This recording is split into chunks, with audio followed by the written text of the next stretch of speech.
जब हम कहते हैं कि योग सबके लिए है, इसका मतलब योग रोगी के लिए भी है, भोगी के लिए भी है और योगी के लिए तो है ही। योगाभ्यास के लिए भगवान कृष्ण ने कहा कि तू जहाँ भी खड़ा है वहाँ से अपनी यात्रा शुरू कर दे। इसका मतलब ये हुआ कि अगर हम सांस ले रहे हैं यानी हम जिंदा हैं तो हम योगाभ्यास करने लायक हैं। आज जिस तरह की हताशा, जिस तरह की नकारात्मकता, जिस तरह का भय और जिस तरह की आशंकाएं मनुष्य को घेरे हुए हैं, उसमें योग की और ज़्यादा महत्ता बढ़ गई है। पिछले साल जब कोरोना वायरस शुरू हुआ तो उस समय मोक्षायतन अंतर्राष्ट्रीय योगाश्रम ने कोरोना योग प्रोटोकॉल दिया दुनिया को और उससे बहुत लाभ लोगों को मिला। लेकिन इस बार जो कोरोना की दूसरी लहर चल रही है और तीसरी आने के इंतज़ार लोगों को रहने लगी है, उसमें सांस लेना दूभर हो गया है, रोग का रूप और भयावह हो गया है, लक्षण दिखाई नहीं दे रहे हैं, लेकिन रोग अपनी चपेट में हमें लेता चला जा रहा है। परिस्थिति ये है कि हमें तब पता चलता है जब सांस लेना भी दूभर हो जाता है और उस समय इलाज के लिए बहुत कम संभावना बचती है। हालांकि मेडिकल साइंस जूझ रही है इस बात के लिए कि हम कोरोना को हराएंगे। निश्चित रूप से हम हराएंगे, लेकिन उसके लिए हमें रोगी का सहयोग बहुत ज़्यादा ज़रूरी है, रोगी के परिवारों का सहयोग बहुत ज़्यादा ज़रूरी है। यानी आशा हमें नहीं छोड़नी चाहिए, जिजीविषा नहीं छोड़नी चाहिए। जब सांस चलते चलते घट सकता है तो फिर घटते घटते घटते घटते वो फिर से बढ़ते बढ़ते बढ़ते बढ़ते बढ़ भी सकता है। योग से जो रोगी हैं वो निरोगी बनेंगे, जो निरोगी हैं वो बलिष्ठ बनेंगे, जो बलिष्ठ हैं वो प्रबुद्ध बनेंगे और आत्म साक्षात्कार की ओर चलेंगे। आज मैं केवल वो क्रियाएं आपके साथ साझा कर रहा हूं जिसको हम संयुक्त गति कहते हैं। संयुक्त गति का मतलब आपकी परिस्थिति के हिसाब से बहुत आसान सी वो चीज़ें हैं जिनको जो हमारे रोगी हैं और बिस्तर में पड़े हुए हैं उनको डॉक्टर्स सहारा दे रहे हैं कि किसी तरह से इनका सांस ठीक से चलने लगे। उनको कहते हैं कि आप प्रोन पोजीशन में लेट जाइए, यानी रोगी को उल्टा लिटा दीजिए, जिससे कि उसके पूरे फेफड़ों में सांस का जो संचार है वो शुरू हो सके। लेकिन बात उनकी ठीक है, क्योंकि उल्टे लेट करके जो की जाने वाली योग की क्रियाएं हैं वहाँ पर उन जगहों तक भी हम प्राणवायु को पहुँचा सकते हैं जहाँ सामान्य स्थिति में श्वास नहीं पहुँचता है, यानी जो हमारे फेफड़ों का पृष्ठ भाग है, पिछला भाग है। आज उसी स्थिति को आगे बढ़ाते हुए हम चलते हैं ताकि ये पता चल जाए कि योग और चिकित्सा विज्ञान अलग नहीं है, बल्कि चिकित्सा विज्ञान इशारा करता है, ज़रूरत बताता है और उस ज़रूरत में योगी लोग सहयोगी हो जाते हैं कि हम इसमें और अच्छा क्या कर सकते हैं। जो इस समय कोविड-19 से ग्रसित हैं और कोरोना पॉजिटिव होकर के वो क्वारंटाइन में हैं या आईसीयू में हैं, मैं डॉक्टर्स की देखरेख में हैं, वो भी इन क्रियाओं को कर सकते हैं। और जो लोग अभी ठीक होकर के नेगेटिव होकर के बाहर आए हैं, यानी रिकवरी के प्रोसेस जिनका शुरू हो गया है, वो भी इसको कर सकते हैं। सबके लिए फ़ायदेमंद है। एक खास बात ध्यान रखिएगा, जो क्रियाएं मैं इसमें साझा करने जा रहा हूँ उनमें ये मत सोचिएगा कि ये हमको करनी ही करनी है, बल्कि ये एक सीक्वेंस है।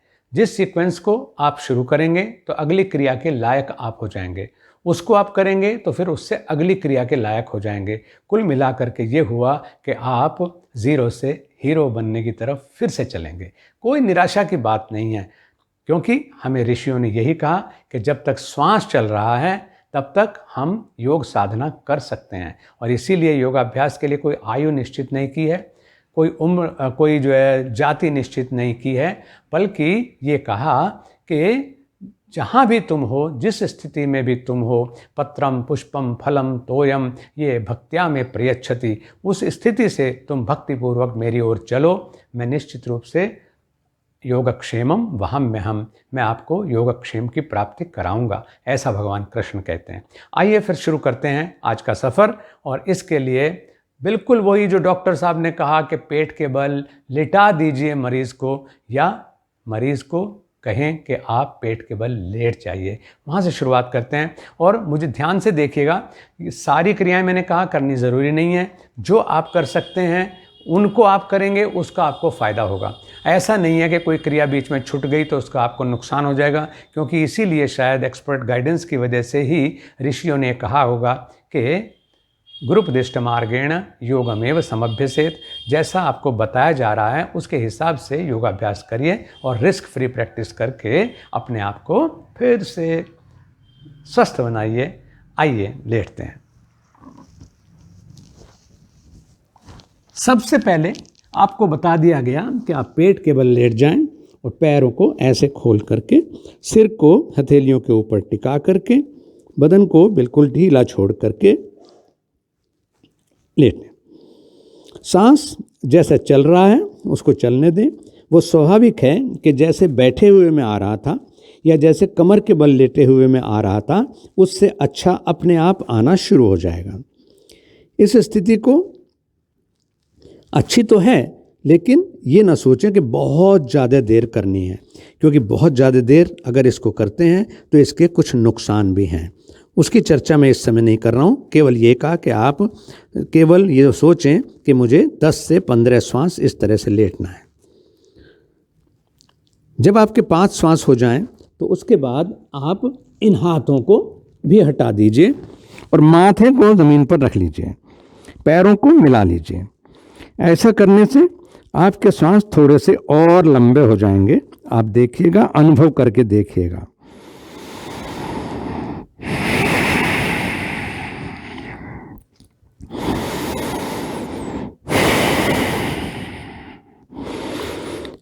इस तरह से जब 5 श्वास पूरे हो जाएं तो फिर आप अपने चेहरे को ऊंचा उठाइए और कोहनियों से हाथ को मोड़ लीजिए। कोहनी थोड़ी सी नज़दीक लाइए और स्टैंड अपनी ठुड्डियों के नीचे ऐसे लगा दीजिए। ऊंचा देखिए, ऊंचा सोचिए, आशावादी होइए और सांस पूरा लेने का अभ्यास करिए। ऑक्सीजन सिलेंडर की रिक्वायरमेंट से आप बाहर आ जाएंगे, इसमें कोई संशय की बात नहीं है। क्यों? क्योंकि आप नेचुरली इनहेलेशन एक्सहेलेशन करने लगेंगे। इस स्थिति में आप 10 से 15 श्वास रुकिए।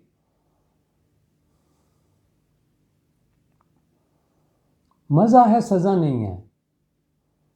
बहुत अच्छा लगेगा आपको, रोगी को भी अच्छा लगेगा, और जो रोग से लड़ करके अभी बाहर निकल रहे हैं उनको भी अच्छा लगेगा। इस स्थिति में लेट करके केवल सांस की गिनती गिनने की ज़रूरत नहीं, आप साथ में लेग मूवमेंट जो है वो भी करें कि पीछे। उससे क्या होगा कि आपका ध्यान पैरों के मूवमेंट की तरफ जाएगा और आपका ध्यान इस बात से हट जाएगा कि मुझे थकान हो रही है या मुझे ज़्यादा मेहनत करनी पड़ रही है। ये मूवमेंट लेने के बाद में फिर आप लेट जाएंगे बाल आसन में। बाल आसन में इस लेफ्ट हैंड को और लेफ्ट लेग को दोनों को राइट एंगल पर मोड़ दीजिए और इस तरह से जैसे बच्चा बेफिक्र पड़ा रहता है ऐसे पड़ जाइए। इससे फेफड़ों को अतिरिक्त ऑक्सीजन की आपूर्ति शुरू हो जाएगी और आप अधिक काम करने लायक बनने शुरू हो जाएंगे। इस स्थिति को एक बार फिर से दोहराने के बाद में फिर दूसरी तरफ आप यही बालासन कर लेंगे, यानी इधर का जो बाजू है लेफ्ट वाला उसको सीधा, पैर को भी सीधा, और जो दाहिना है राइट साइड उसको फोल्ड कर लेंगे। इतना करने के बाद फिर आप पूर्व स्थिति में आ जाएं और आप अब इस लायक हो जाएंगे कि आप उठ के बैठ सकें। तो इस स्थिति में आपको केवल ये काम करना है कि ऊंचा उठ गए और पैरों के सहयोग से आप अपने शरीर को ऊंचा उठा लेते हैं ऐसे करके। अपनी आंखों से अपने पैरों के पंजों को देखिए, सांस चलता रहेगा, बिल्कुल नेचुरल सांस चलेगा, जिससे कि आप नॉर्मल स्थिति की तरफ बढ़ते चले जाएं। इतना काम करने के बाद फिर आप अपने लेफ्ट घुटने को हाथों के बीच में आगे ले आएंगे ऐसे, और जो राइट लेग है वो पीछे सीधा रहेगा। सामने देख करके ऊंचे लंबे सांस लेते रहिए। अगर आपकी कमर आपको अलाउ कर रही है तो आप हाथ को हथेली टिकाने के बजाय मुट्ठी भी टिका सकते हैं, इससे आप और अधिक ऊंचा हो सकते हैं। पूरा लंबा सांस लेने का अभ्यास, 5 सांस इस प्रकार से रुकें। अगर अधिक देर नहीं रुका जा रहा है तो केवल एक ही सांस भले ही रुकें, लेकिन इस पोजीशन में आएं और उसके बाद सांस छोड़ते हुए आगे की तरफ झुक जाएं। डायफ्राम के ऊपर आपकी जंघा का दबाव है और आप इस स्थिति में, जो ये आगे झुकी हुई स्थिति है, इसमें अच्छा श्वास ले पाएंगे और उसका अधिक प्रभाव आपके फेफड़ों के ऊपर पड़ेगा। यहाँ भी आप 1 से 5 श्वास तक जितना आपको कंफर्टेबल हो उतना रुकिए और फिर श्वास भरते हुए पुनः सीधे हो जाए। इस बार पूर्व स्थिति में आ जाएंगे, फिर से वही पर्वत बन जाएं। अपनी आंखों से अपने पैरों के पंजों को देखें, सांस चलता रहे और इस बार राइट जो घुटना है आपका, यानी दाहिना घुटना, उसको हाथों के बीच में लाएं और इस तरह से कि जो लेफ्ट लेग है वो पीछे सीधा रहेगा, ऊंचा चेहरा रखते हुए सांस चलता रहे। और इसमें भी उसी तरह से आप कर सकते हैं और ऊंचा भी उठ सकते हैं और फिर सांस छोड़ते हुए आगे झुक गए और यहाँ पर 1 2 3 4 5 जितना आराम से रुक सकें उतना आप रुकिए। फिर श्वास भरते हुए सीधे और उसी तरह से पर्वत वाली स्थिति आ जाएगी और फिर दोनों घुटनों को हम जमीन पर टिका लेंगे इस तरह से। और यहाँ स्पाइनल मूवमेंट और पेल्विक मूवमेंट देंगे, यानी सिर से लेकर के और हिप्स तक का मूवमेंट है, टेल बोन तक का। सांस भरा और फिर सांस पूरा छोड़ा, फिर सांस भरा, फिर सांस पूरा छोड़ा। जब सांस भरेंगे चेहरा ऊंचा, कमर दबी हुई, हिप्स ऊंचे, फिर सांस छोड़ेंगे, कमर ऊंची, चेहरा झुका और हिप्स झुके हुए।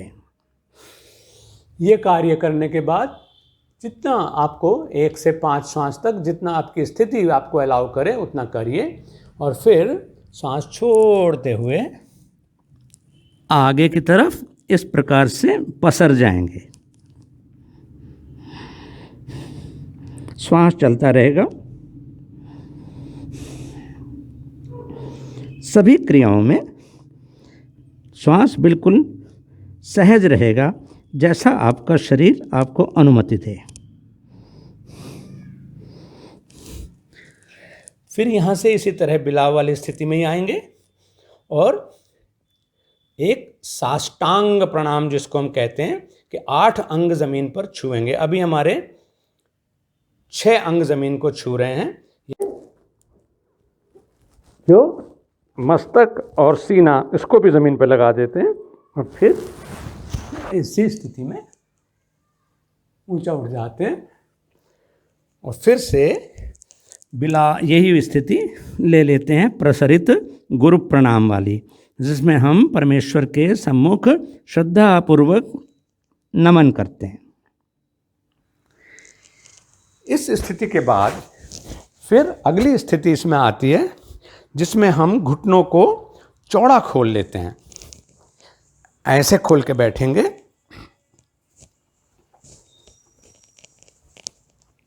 इस प्रकार से जितना चौड़ा खोल सकें।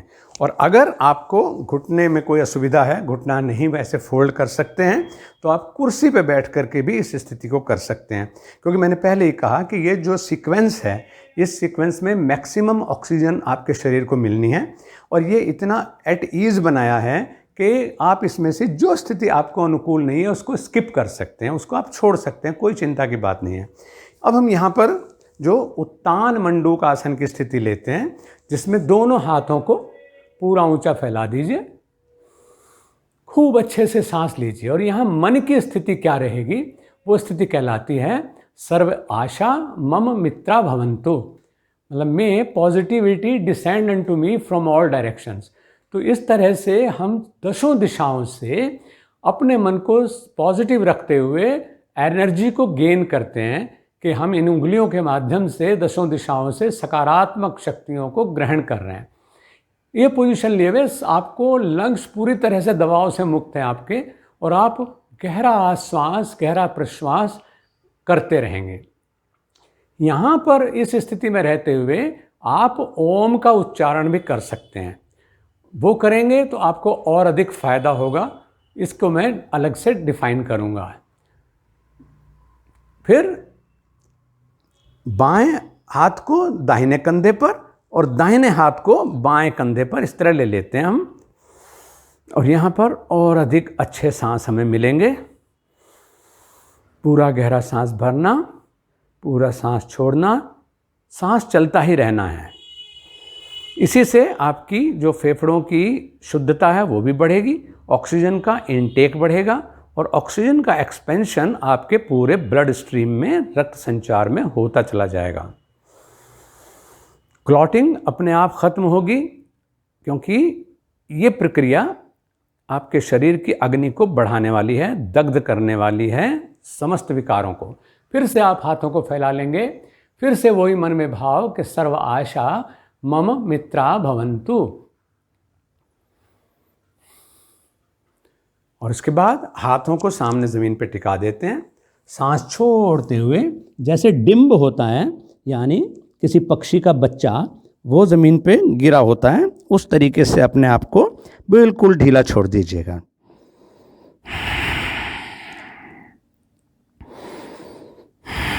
सांस सहज चलता रहेगा, सारा शरीर बिल्कुल ढीला है, कूल्हे ढीले हैं, टखने ढीले हैं, घुटने ढीले हैं, कंधे ढीले हैं, और सीना बिल्कुल रिलैक्स्ड है। और अब कोशिश ये कि मेरी ठुड्डी भी ज़मीन से लग जाए।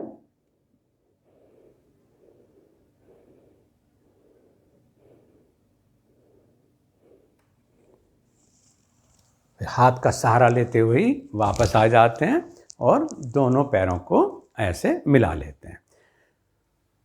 और अंतिम अभ्यास के रूप में हम यहाँ पर लेते हैं सिंह गर्जन गति। इसमें फिर से पैर को थोड़ा खोल लेंगे और हाथों को इस प्रकार से दोनों पैरों के बीच में, घुटनों के बीच में टिका देते हैं कि अंगुलियां अंदर की तरफ हैं, कलाई बाहर की तरफ है। पूरा सांस भरिए और आंखें खोल करके जीभ बाहर निकाल करके लंबी गर्जना करिए।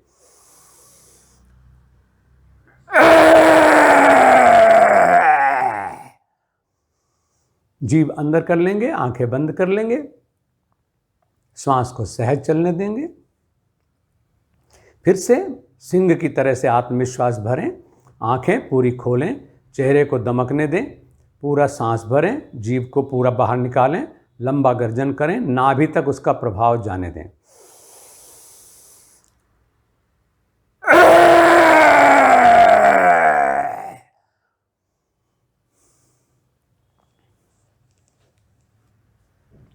फिर पैर को मिला लेते हैं और अपनी गर्दन को थोड़ा सा मसाज दे देते हैं।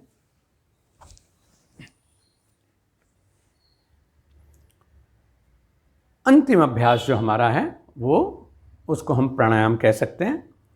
इस तरह बैठ करके भी कर सकते हैं, क्रॉस लेग्ड पोजीशन में भी बैठ करके कर सकते हैं। जो पद्मासन लगा सकते हैं तो पद्मासन में भी कर सकते हैं। ऐसा नहीं कि कोई अगर एक बार रोगी हो गया तो वो दोबारा से पद्मासन लगा ही नहीं सकता है। उस तरीके से भी बैठ सकते हैं। और कोई प्राणायाम का नाम नहीं दे रहा हूँ, क्योंकि कुंभक ही प्राणायाम है। तो इसलिए कुंभक जितना बढ़ेगा उतना प्राण का हमारे आयाम बढ़ेगा, प्राण का विस्तार बढ़ेगा। जो प्राणायामों के नाम हैं वो रोगों की या हमारी आवश्यकता की पूर्ति के हिसाब से रखे गए हैं, तो बेस उनका कुंभक ही है। तो आपको आज तो शुरुआत ही, क्योंकि अभी आप कोरोना से निकल करके आए हैं या कोरोना से लड़ रहे हैं, तो उस स्थिति में अपनी सामर्थ्य के अनुसार, योगी का कभी किसी से कोई कंपटीशन नहीं होता है। आप सब योग साधक हैं, मैं भी साधक हूँ, आप भी साधक हैं। हमारा कंपटीशन हमारे अपने साथ है कि मैं कल से आज बेहतर हूँ। अभी 1 घंटा पहले जब मैंने योगाभ्यास शुरू करने की बात सोची थी कोरोना पॉजिटिव रहते हुए, तब मुझे जो स्थिति थी, अब मेरी स्थिति उससे बेहतर है, तो हम चैंपियन हो जाएंगे। और मैंने पहले ही कहा कि ये मत सोचना, क्योंकि इसमें कुछ रोगी ऐसे होंगे जो केवल लेटने की स्थिति में ही हैं, वो अभी बैठने की स्थिति में नहीं है। कुछ ऐसे होंगे जो बैठने की स्थिति में तो आ गए, लेकिन इतने टफ तरीके से घुटना या कूल्हा मोड़ना उनके लिए मुश्किल होगा। तो कोई चिंता नहीं है, जो जिस स्थिति में है और जितना इस क्रिया को, इन क्रियाओं को कर सकते हैं उतना क्रिया वो करें, उनको फ़ायदा होगा। तो ये जो प्राणायाम है, इसमें आपको केवल ये काम करना है, अपने आप का टेस्ट करना है। और टेस्ट क्या है कि आराम से पहले अपने आप को देखिए, मन को शांत करिए, क्योंकि भगवान ने हमें अभी जीवन दिया है, शरीर दिया है, सिस्टम्स दिए हैं, और हमें उनका पूरा पूरा इस्तेमाल करने का अधिकार भी दिया है। अभी सारे अधिकार हमारे विड्रॉ नहीं हुए हैं, हमने शरीर नहीं छोड़ा है। तो जब तक हमारे पास में है तब तक हमारा अधिकार है कि हम इन सिस्टम्स को सजा करके, संवार करके रखें।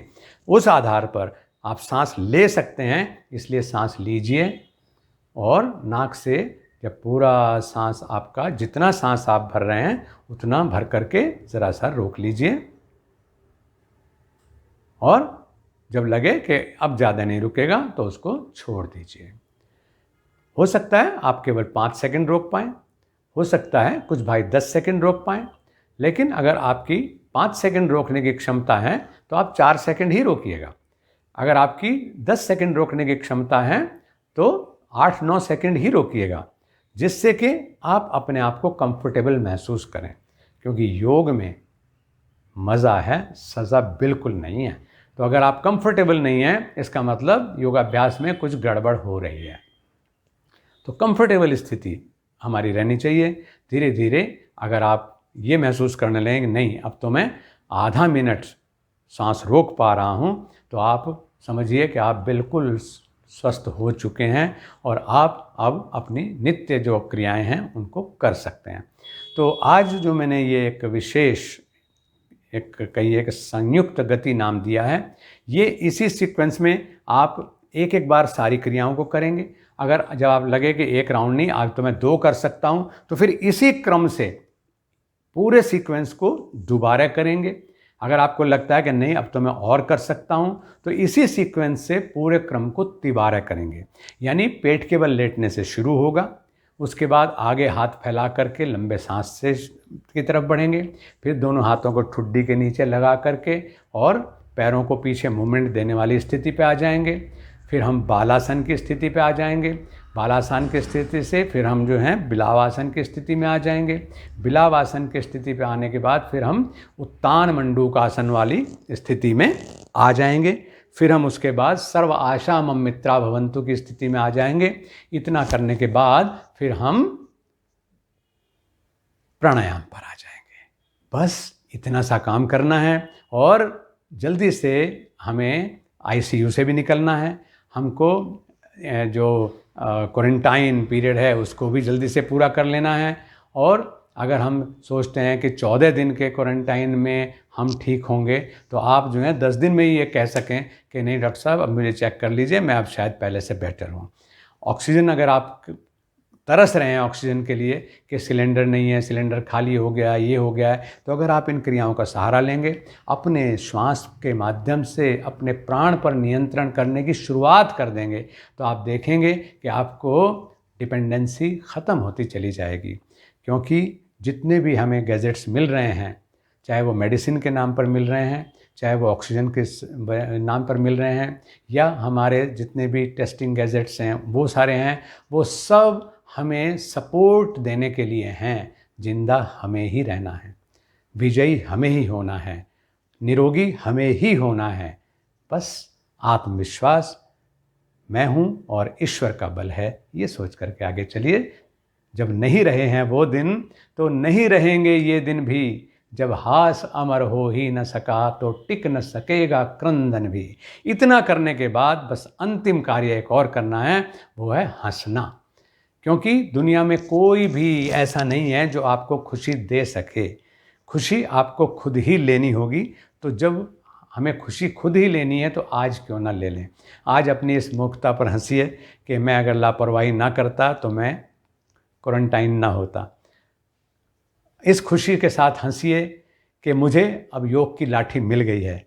इस खुशी के साथ हंसिए कि अब मैं अच्छा सांस ले पा रहा हूँ। उसी तरह से सर्व आशा मम मित्रा भवन्तु का भाव लेकर के हाथों को ऊंचा उठाएं और मुक्त भाव में हंसें।